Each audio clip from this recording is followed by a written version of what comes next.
2002 Discovery 2. It's on an O2 plate, as you can see. It's one of the last of the pre-facelift, so it's got those headlights as opposed to the black inserts with the little circles on.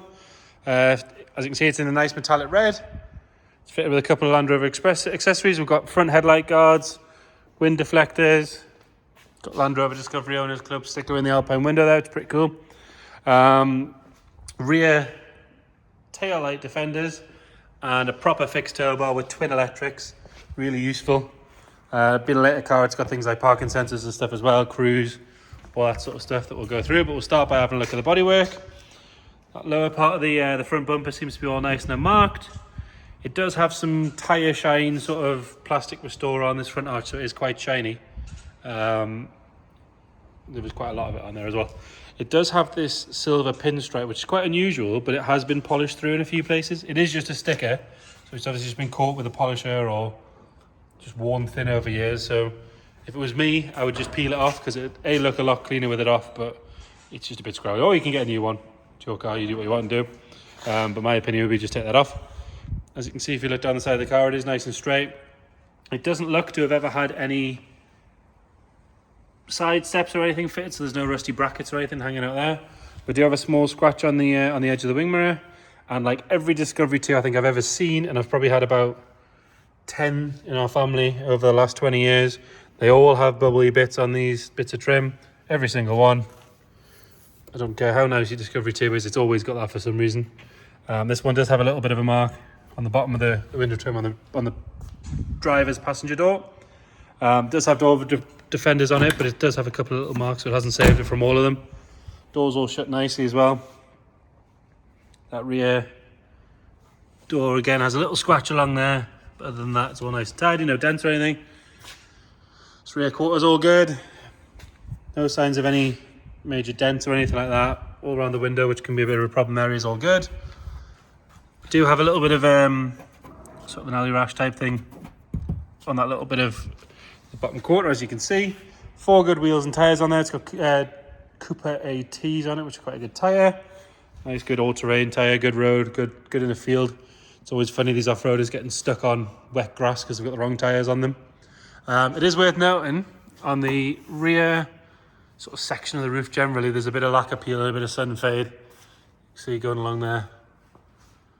It's not massively noticeable, obviously because it's such a tall car, but it obviously something worth noting.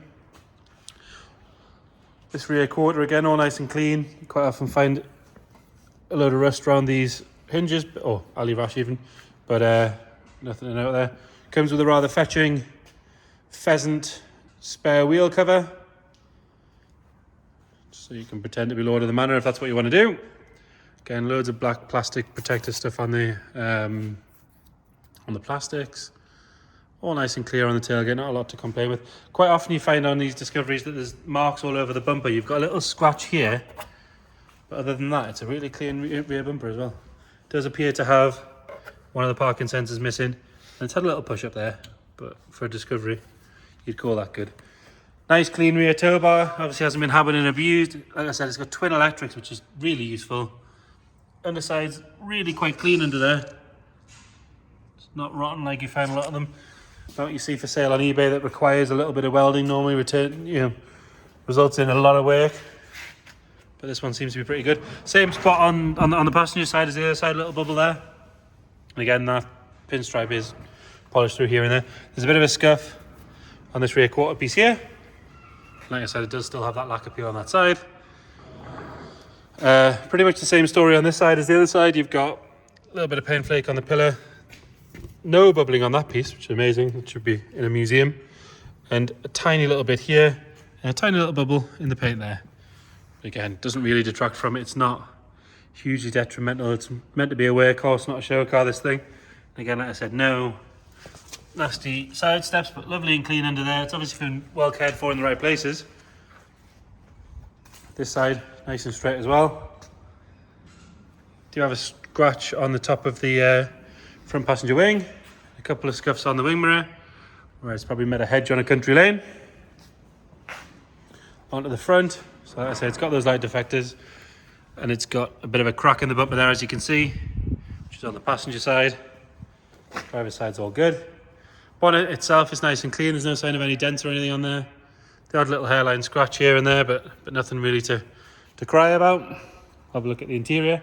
So when it came to us, it had a seat cover on it, which we've pulled off, so we can have a good look at the seat. But the door card itself is good. It could do with a bit of clean on the fabric, but the plastic side's all good. The seat, it is clean. No stains or anything to it. It does have a rip here in the bolster where they all seem to show their wear. It's done 149,000 miles. But actually for an engine it sounds sweet, isn't it? Which we'll show you in a minute. But that was under the cover, so it's obviously it's been sort of creased over and that's ripped, so a good upholstery guy could fix that for you.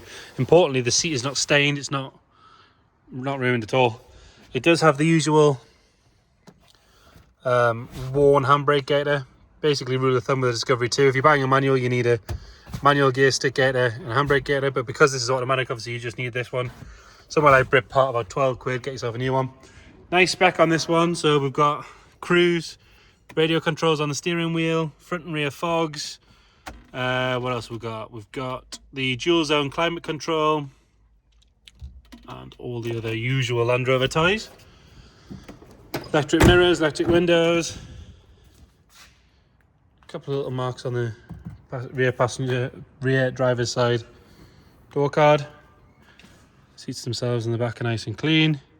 No signs of any real wear. They could do with a good hoover out, but they're not ripped. There's no staining or just sort of damage to them or anything like that. Even the cup holder works. There you go. Backs of the seats are all nice and tidy. Look in the boot. So it does come with a Land Rover toolkit still in there and another spare plate for your trailer. It's always nice. It is a 7-seat car, so you've got 2 seats here and the standard Land Rover headrests in the rear. It is twin sunroof, but there doesn't seem to be any sign of any moisture around those, which is always nice because they are a bit of a leaky point on the Discovery 2. There is just, you know, it wants a good clean. It's not been cleaned in a while, I wouldn't think. But a good Sunday afternoon would make a massive difference to that. Like I say, 2 seats in the rear, so you've got 7 seats in total. And again, front driver's side, not a lot to complain about at all. There is a little bit of wear showing on the cubby box lid, where someone sat with their elbow on it, which is pretty standard, I would say. It has had a Alpine head unit fitted at some point. Manual sunroofs on this one, with the sun blinds and the nets and all that sort of stuff. Have a look under the bonnet. Okay. So pretty much everything's covered with a plastic cover, but as you can see, it's TD5. Pretty much a bulletproof engine as long as you look after it. These have a system called ACE, which is a anti-body roll, or anti-body roll for as far as a Land Rover goes, system. Now they share the bottle with the power steering pump, so they've got a divider in the middle. The first telltale sign is if one side of the bottle's empty, the other side's got fluid in it. They've both got fluid in it, so it tells you to start with that the ACE system's still fitted. It isn't throwing any ACE or ACE lights, so it does seem like it's still fitted, which is always a good sign.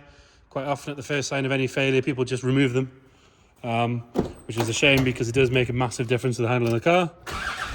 Start it up, start on the button. It was driven here. No warning lights on the dash there. Super happy. Got it running and giving it a little rev there. As you can see, no sign of any soot or smoke coming out the back. Sounds happy enough. You can normally tell when a TD5 is not happy. It sort of vibrates and moves around, but it's nice and smooth. I've driven it briefly around the block. It was driven to us. Gearbox seems all right. It all seems nice and tight. Exactly what you want it to see. So there you have it, 2002 Discovery 2. Any questions, please get in touch.